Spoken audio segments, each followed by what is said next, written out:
You think I haven't got enough on my hands as it is? Who's looking for me now? That would be me, Miss Nefer. I have a commission for you. And you are? Who I am doesn't matter right now. What does matter is that I'd like you to gather more intelligence about the Rerir of Solnari. Well, it's not as if we never take on anonymous commissions. But in your case, I'll have to decline. I'm gonna take a wild guess and say your job's probably more hassle than it's worth. Something about you seems like bad news. It's my eyes, isn't it? Conrian, I assume. And what's with the mask? Are you trying to hide your identity? In any case, the fact that you're even still alive raises an awful lot of questions for me. My name is Dainsleif. And yes, I am from Conria. As I'm sure you're aware, the Rerir of Solnari's real name is Rerir. He was once an acquaintance of mine. Really? Then you must have been quite an influential figure yourself. You flatter me, but none of that matters anymore.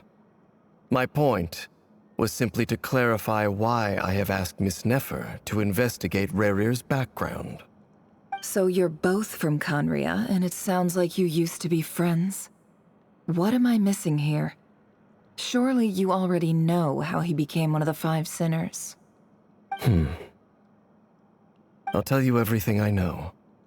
The history of Conria, the names and identities of the Five Sinners.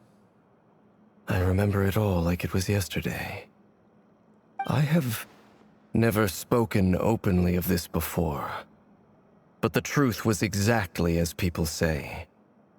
The Five Sinners were each driven by their own desires, and it was by playing upon these that the Abyss tempted them to their fall, tearing Conria apart in the process.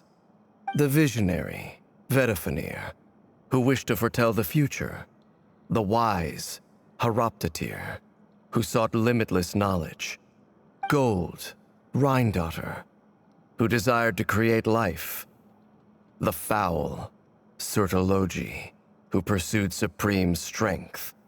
And last, but not least, Rerir of Solnari, Rerir, Ravager of the Moon.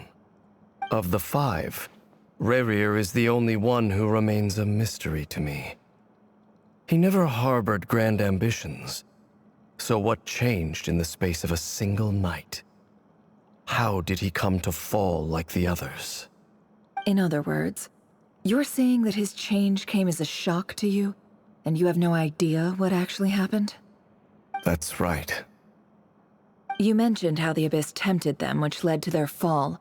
But what did that look like in practice? And what other context can you give me about the events of that time? The more detail you can give me, the better. Strangely, now that it comes to it, I hardly know where to begin. The fateful night took place during the era of the Eclipse Dynasty. One day, my elder brother, the visionary, Vedifenir, was summoned to the palace by the Vinster King, only for the king to gouge out his eyes and cast him into the dungeons. When I came to hear of this, my fury knew no bounds. I gathered together every ally I thought I had, and together, we set a night to storm the palace and free Ved. Centuries on, the memories of that night still haunt me like a never-ending nightmare. We broke through the palace gates, just like we had planned, each striking towards our separate targets.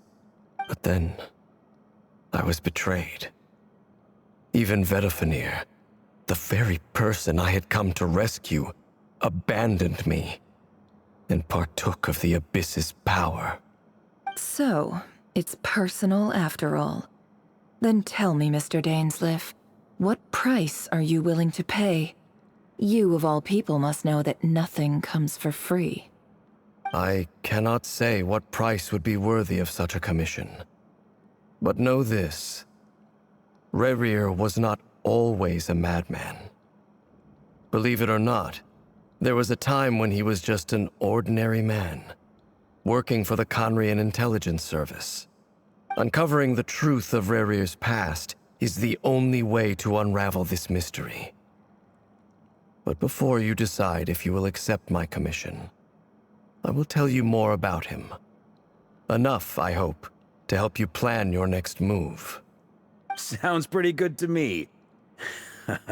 Feels like we just flagged down a random passerby, only to discover he's actually a master strategist who has a score to settle with our enemy.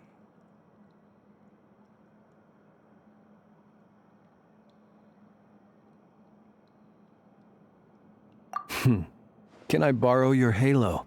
It could be useful in the lighthouse. Hey, enough with the wisecracks! Besides, isn't that lamp of yours bright enough already? Relax. It was meant to be a compliment.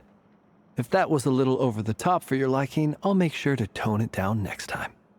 I'll give your proposal some serious thought, Mr. Dainsleif. Let's speak in private once the meeting is over.